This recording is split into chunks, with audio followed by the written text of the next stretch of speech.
இது மகிமை நேரம். கிறிஸ்துவுக்குள் மிகவும் பிரியமானவர்களே, தொடர்ந்து கிரீடம் என்ற தலைப்பிலே நாம் தியானித்து கொண்டிருக்கிறோம். இன்றைய தினத்திலே நாம் தியானிக்கும்படியாக எடுத்துக்கொண்ட தலைப்பு அபிஷேக தைலம் என்னும் கிரீடம். அபிஷேக தைலம் என்னும் கிரீடம். வேத பகுதி லேவியராகமம் 21:21 ஆண்டவர் அபிஷேக தைலத்தினால அந்த ஆரோனுடைய அந்த ஊழியத்தை ஆசீர்வதித்து ஆரம்பித்து வைக்கிறார். எப்போது அபிஷேகம் நடக்கிறது?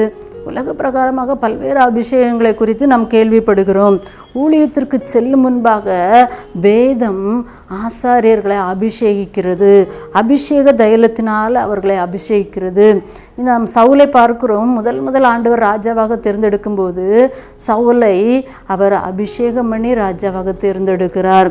இந்த உலகத்தில் சுவிசேஷம் அறிவிப்பதற்காக ஆண்டவர் உங்களையும் என்னையும் பரிசுத்த ஆவியினால் அபிஷேகிக்கிறார்.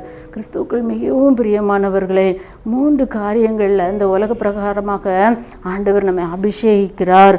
ஊழியத்திற்கு அனுப்பும்போது அபிஷேகிக்கிறார், ராஜாவாக தேர்ந்தெடுக்கும் போது. ஆகவே தான் வேதம் சொல்லுகிறது, ஊழியக்காரர்களை ராஜாக்களும் ஆசாரியர்களும் ஆக்கினார். ஆம் பிரியமானவர்களே, ஆண்டவருடைய பணியை செய்ய ஆண்டவர் நம்மை அபிஷேகம் என்னும் தைலத்தினால, கிரீடத்தினால நம்மை ஆசீர்வதிக்கிறார். இந்த அபிஷேகம் எப்படியெல்லாம் நடக்கிறது என்று வேதத்திலிருந்து பார்க்கிறோம். பல்வேறு காரியங்கள் அபிஷேகத்திற்காக பயன்படுத்தப்படுகிறது. சங்கீதம் 23:5 சொல்லுகிறார், என் தலையை எண்ணெயால் அபிஷேகம் பண்ணுகிறீர், என் பாத்திரம் நிரம்பி வழிகிறது. இங்கு ஆண்டவர் அவருடைய பிள்ளைகளுக்கு கொடுக்கிற அபிஷேகம் என்னவென்றால் ஒரு செழுமையின் அபிஷேகம், ஒரு ஆசீர்வாதமான அபிஷேகம், ஒரு கொழுமையான ஆசீர்வாதம். இந்த எண்ணெயானது ஒரு செழிப்பை குறிக்கிறது. இந்த கிறிஸ்தவ வாழ்க்கையிலே ஒருவேளை நாம் எப்போதும் பாடுகள் தானா, எப்போதும் பிரச்சனைகள் தானா, எப்போதும் போராட்டங்கள் தானா? இல்லை. ஆண்டவர் உங்களை எப்படி அபிஷேகிக்கிறார்? அவருடைய எண்ணெயினால், அவருடைய செழிப்பினால், ஆசீர்வாதத்தினால ஆண்டவர் உங்களை ஆசீர்வதிக்கிறவராக இருக்கிறார்.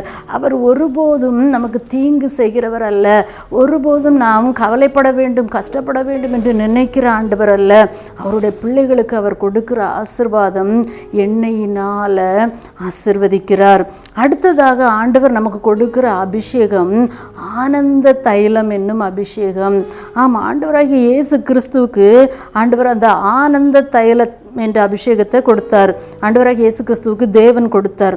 சங்கீதம் 45:7 சொல்லுகிறது, நீர் நீதியை விரும்பி அக்கிரமத்தை வெறுக்கிறீர், ஆதலால் தேவனே உம்முடைய தோழரை பார்க்கிலும் உம்மை ஆனந்த தைலத்தினால அபிஷேகம் பண்ணினார் என்று பார்க்கிறோம்.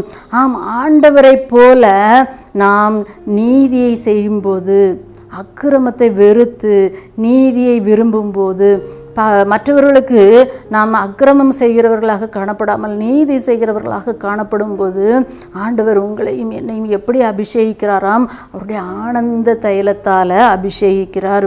அடுத்தபடியாக வேதம் எப்படிப்பட்ட கிரீடம் நமக்கு கொடுக்கிறது? பரிசுத்த தைலத்தினால அபிஷேகம் பண்ணும் கிரீடம், பரிசுத்த தைலம். இந்த பரிசுத்த தைலத்தை ஆண்டவர் தாவீதுக்கு வாக்கு பண்ணுகிறார். சங்கீதம் 89:20 சொல்லுகிறது, நீரே என் பிதா, என் தேவன், என் ஆண்டவர் என்று தாவீது அறிக்கை பண்ணுகிறார். அதற்கு முன்பாக நீங்கள் பார்த்தீங்கன்னா, தாவீது தான் செய்த பாவத்திற்காக மனமுருகி 51வது சங்கீதத்தில் ஆண்டவரிடத்தில் பாவ அறிக்கை ஜெபத்தை ஏறெடுக்கிறான்.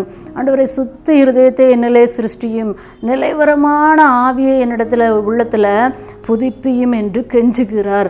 பரிசுத்த ஆவியானவரை என்னை விட்டு எடுத்து போடாதிரும் என்று கெஞ்சுகிறார். இந்த பரிசுத்த ஆவியானவரை அவர் கேட்டதுனால ஆண்டவர் அவருக்கு பரிசுத்த தைலம் என்ற அபிஷேகத்தை கொடுக்கிறார். இந்த பரிசுத்த தைலம் என்கிற அபிஷேகம் என்ன ஆசீர்வாதத்தை எல்லாம் கொண்டு வருகிறதாம்?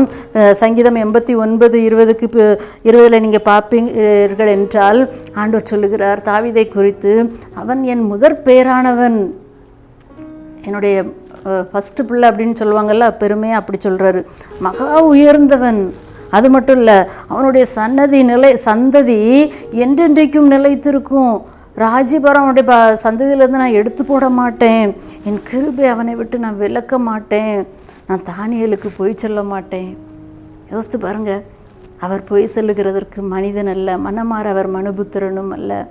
கிறிஸ்துவுக்குள் மிகவும் அன்பானவர்களே, ஆண்டவர் பரிசுத்த தைலம் என்ற அந்த கிரீடத்தை ஆண்டவர் நமக்கு கொடுக்க வல்லவராக இருக்கிறார். பல நேரங்களிலே நாம் சோர்ந்து போகிறோம், இந்த உலகத்தில் வாழ்கிறோம், எப்போதும் நம்மளை ஆட்கொள்கிறது பாவம், நம்ம அதிலிருந்து மீண்டு வர முடியல. சிலர் அப்படியே வாழ்க்கை முழுவதுமே இதெல்லாம் முடியாத காரியம் என்று நினைக்கிறார்கள். ஆனால் ஆண்டவர் சொல்லுகிறார், நான் உங்களை பரிசுத்தமாக்குகிறேன், நான் உங்களை தூய்மைப்படுத்துகிறேன்.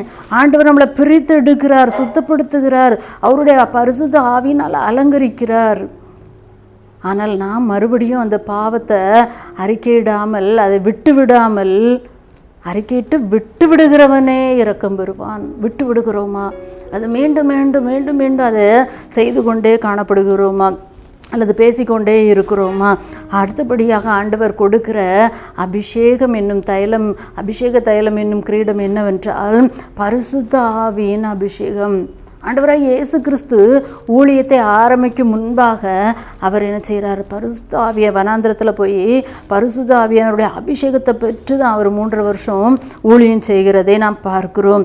ஆண்டவர் இப்படி ஆவியானவருடைய நடத்துதல்னால நன்மை செய்கிறவராகவே அவர் சுற்றி திரிந்தார் என்று பார்க்கிறோம். நாமும் ஆண்டவருடைய பரிசுத்த ஆவியானவருடைய அபிஷேகத்தால் நிரப்பப்படும் போது மற்றவர்களுக்கு நன்மை செய்கிறவர்களாக, பிசாசை விரட்டுகிறவர்களாக, மற்றவர்களுக்கு குணமாக்குதலை கொடுக்கிறவர்களாக காணப்படுவோம். பரிசுத்த ஆவியின் அபிஷேகம் என்னெல்லாம் செய்யுமா? அது நமக்குள்ள நிலைத்திருக்கும். யோவான் 2:27 சொல்கிறது, அது நமக்குள்ள நிலைத்திருக்கிறது, அது நம்மை போதிக்கிறது. பரிசுத்த ஆவியானவர் நம்மை கண்டித்து உணர்த்துவார், சகல சத்தியத்திற்குள்ளும் வழி நடத்துவார். அது சத்தியமாய் இருக்கிறது. கிறிஸ்துக்குள் மிகவும் பிரியமானவர்களே, இந்த பரிசுத்த ஆவியானவர் நம்மளை நிலைத்திருக்கிறார். நாம் ஜெபிப்போமா? எங்களை நேசிக்கிற நல்ல ஆண்டவரையுமே துதிக்கிறோம் ராஜா. வாரம் முழுவதும் அப்பா, நீங்கள் எங்களுக்கு கொடுக்குற அவார்டை குறித்து, நீங்கள் எங்களுக்கு கொடுக்கக்கூடிய பட்டங்களை குறித்து, எங்களுக்கு கொடுக்கக்கூடிய கிரீடங்களை குறித்து, எங்களுக்கு கிரியைகளுக்கு தக்க பலனை குறித்து ஆண்டவரை நாங்கள் மகிழ்ச்சியோடு தியானிக்க எங்களுக்கு கொடுத்த கிருபைக்காக நன்றியப்பா. இந்த நாளிலும் ஆண்டவரே, நீங்கள் எங்களுக்கு பரிசுத்த தைலம் என்ற கிரீடத்தை தருகிறீங்கப்பா. எண்ணெயால் நிரப்புறீங்க, புது எண்ணெயால் அபிஷேகிக்கிறீங்க, ஆனந்த தைலத்தால் அபிஷேகிக்கிறீங்க, பரிசுத்த தைலத்தால் அபிஷேகிக்கிறீங்க. அப்படி பரிசுத்த ஆவியானவர் எங்களுக்குள்ளே நிலைத்திருந்து ஆண்டவரே எப்போதும் எங்களை கண்டித்து உணர்த்தவும், எங்களை போதிக்கவும், எங்களுக்கு ஆண்டவரே எங்களுக்காக ஜெபிக்கவும், அப்படிப்பட்ட ஆண்டவரே பரிசுத்த ஆவியானவர் எங்களுக்கு துணையாளராக ஆண்டவரே நீங்கள் கொடுத்ததற்காக நன்றி சொல்லுகிறோப்பா. ஆண்டவரே, நாங்கள் ஒவ்வொரு நாளும் உடைய பரிசுத்த ஆவியின் பலத்தோடு நாங்கள் முன்னேறி செல்ல, ஆண்டவரே நாங்கள் பெற்றுக்கொள்ளத்தக்கதாக ஓட, ஆண்டவரே ஒவ்வொரு நாளும் ஆண்டவரே எங்களுடைய கிரியைக்கு ஏற்ற பலன் உண்டு என்ற நிச்சயத்தோடு நாங்கள் ஓட எங்களுக்கு கற்றுக் கொடுத்துருக்கீங்கப்பா. ஒரு விசுவாச வீரனாக, வீராங்கனைகளாக இந்த உலகத்தில் நல்ல போராட்டத்தை போராடி ஓட்டத்தை முடிக்க எங்கள் ஒவ்வொருவருக்கும் நீங்கள் கிருபை பாராட்ட வேண்டும் என்று ஜெபிக்கிறோம். ஒவ்வொருவரும் உம்முடைய மகிமையான கிரீடம், உடைய ஜீவ கிரீடம், உடைய பரிசுத்த கிரீடம் ஆண்டவரே, ஒரு அழியாத கிரீடம் ஆண்டவரே, ஒரு அலங்காரமான கிரீடம் ஆண்டவரே, ஒரு நித்தியமான கிரீடத்தை, ஜீவ கிரீடத்தை எங்களுக்கு நாங்கள் ஆண்டவரை பெற்றுக்கொள்வோம் என்ற நம்பிக்கையோடு ஆண்டவர் நாங்கள் தொடர்ந்து முன் செல்ல எங்களை ஒவ்வொருவருக்கும் கிருபை பாராட்டுங்க. எங்களை நீங்கள் ஒவ்வொருவரையும் ஆண்டவரே அப்படிப்பட்ட ஆண்டவரே அழியாத அலங்கரிப்பினால் நீங்கள் ஆசிர்வதிங்க, அழியாத பரிசு பொருட்கள்னால நிரப்புங்கப்பா. அதை நாங்கள் பெற்றுக்கொள்வோம் என்ற நம்பிக்கையோடு செல்ல உதவி செய்யுங்க. ஆண்டவரே, இந்த சேனலை நடத்துகிற உடைய பிள்ளைகளுக்காக உமக்கு நன்றி சொல்லுகிறோம். ஆண்டவரே, இந்த சேனல் மூலமாக அநேக ஆத்துமாக்கள் ஆண்டவர் உடைய அன்பை ருசித்து கொள்ள, உம்முடைய பாதையில், ஜீவ பாதையில் நடந்து வர நீங்கள் உதவி செய்யுங்க. மீட்பர் இயேசுவின் மூலம் தாழ்மையோடு கேட்கிறோம் நல்ல பிதாவே, ஆமென்.